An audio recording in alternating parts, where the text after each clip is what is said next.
जो ताकतवर होता है उसी की बात माननी पड़ती है। औस चाटने से प्यास नहीं बुझती। बड़े काम करने के लिए बड़ा प्रयत्न करना पड़ता है। फ्रेंड्स, आप लोग ये सोच रहे हैं आज मैं क्या कर रही हूँ। Hi everyone, this is Sunita here. Welcome to our channel with a new session. Friends, ये जो मैंने अभी कहा, दिस ऑल आर प्रोवर्ब्स जो हम हिंदी में यूज़ करते हैं। Today we are going to learn different proverbs that we can use in our day-to-day conversation to make our English more fluent. आज मैं आपको 8 proverbs बताने वाली हूँ उसकी मीनिंग और एग्जाम्पल्स के साथ। तो चलिए स्टार्ट करते हैं। हमारा पहला proverb है A bad workman always blames his tools।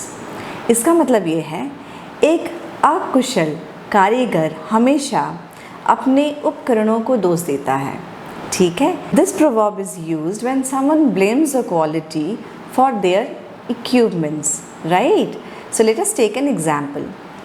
Mr. X is saying the cake isn't cooked properly because the oven is not functioning well.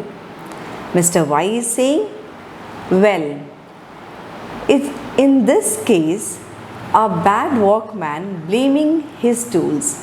That means he has not prepared the cake properly and now he is blaming the oven for it. Right? चलिए, next second proverb. Second proverb is a bird in hand is worth two in the bush. इसका मतलब ये है कि 9 नगद ना 13 उधार होता है ना हिंदी में। इसका मतलब है things we already have are more valuable than what we hope to get. So let us take an example. Mr. X is saying, why did you turn down the job offer when you don't have anything concrete in hand at the moment? Mr. Y is saying, well, I am confident I will land one of the 2 jobs I interviewed for last week and they are better than this one, right? So Mr. X is saying, in my opinion, you should have taken it. A bird in hand is worth 2 in the bush. जो आपके पास है उससे पहले ले लेना चाहिए था। जो आपको मिलने वाला है वो मिलेगा तो बेटर है। ठीक है। चलिए third proverb. Third proverb is absence make the heart grow fonder. मतलब जिससे आपको प्रेम है वो अपनी अनुपस्थिति में और अधिक याद आता है। When people we love are not with us, we love them more, right? So let us take an example. When I was with her, she always fought with me, but she cries for me now over phone. I think distance made her heart grow fonder, right? Okay, our fourth proverb. Fourth proverb is a cat has 9 lives. एक बिल्ली के 9 जीवन होते हैं। इसका मतलब है बहुत सख्त जान। ठीक है। A cat is able to endure, continue or survive despite a near encounter with death. ठीक है। So let us take an example. I haven't seen him for several weeks, but I wouldn't really worry about him. Because you know a cat has 9 lives. That means उसे कुछ नहीं हुआ होगा। इसीलिए मैं worried नहीं हूँ। ठीक है। चलिए फिफ्थ proverb.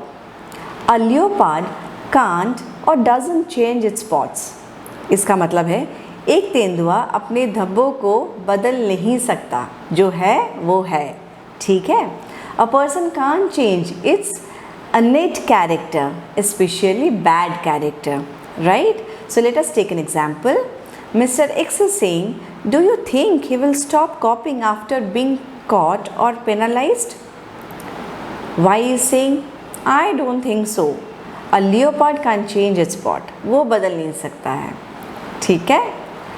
चलिए sixth proverb. Actions speak louder than words.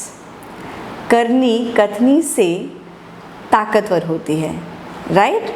जो हमें करना चाहिए, हम अगर नहीं करते हैं और सिर्फ बोलते हैं तो उसका कोई वैल्यू नहीं होता. Action are better reflection of one's character because it's easy to say things, right? It's very easy to say things, but it's very difficult to act and follow, right? So let us take an example. Julie always says she will donate to the school and she never does. So I doubt she will do this year. Doubt है कि इस साल भी वो करेगी. Action speaks louder than words after all, right? तो चलिए seventh proverb है a drowning man will clutch at a straw. डूबते हुए आदमी को तिनके का सहारा, छोटा सा चीज़, छोटा सा तिनका अगर भी मिल जाता है कोई डूबते आदमी को, वो उसे पकड़ लेगा, right? When someone is in a difficult situation she or he will take any available opportunity to improve it, right? So let us take an example. After trying all reliable medicines, he is now visiting quacks to get a cure for his baldness. A drowning man will clutch at a straw, right? Last and not the least, our eighth proverb.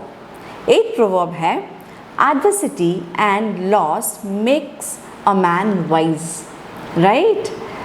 प्रतिकूलता और हानि मनुष्य को बुद्धिमान बना देती है, right? We gain wisdom faster in difficult times. Difficult times में हम बहुत कुछ सीखते हैं दैन इन प्रॉस्परस टाइम. ठीक है. तो चलिए कुछ एग्जाम्पल्स लेते हैं, जैसे कि after losing money in my investments I know which investments to avoid, right? I know which investment to avoid. It is rightly said that adversity and loss makes a man wise, right? So यहाँ पे ख़त्म होता है हमारे 8 proverbs. मुझे यकीन है कि ये proverbs आप यूज़ करेंगे अपनी डे टू डे लाइफ में. Please write me in the comment how you're using and how you are learning this proverbs and आप इसे यूज़ कर रहे हैं या नहीं कर रहे हैं, राइट? फ्रेंड्स, आज का सेशन यहाँ पे कंप्लीट होता है. अगर आपको ये वीडियो मेरा इन्फॉर्मेटिव लगा है तो काइंडली इसे लाइक कीजिए और शेयर कीजिए. लाइक का बटन आप दबाते हैं तो मैं ज़्यादा मोटिवेटेड होती हूँ नए वीडियोज़ बनाने में.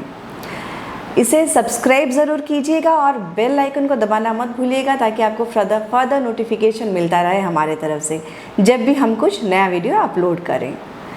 Keep learning, keep smiling and keep writing to me. Have a nice day friends.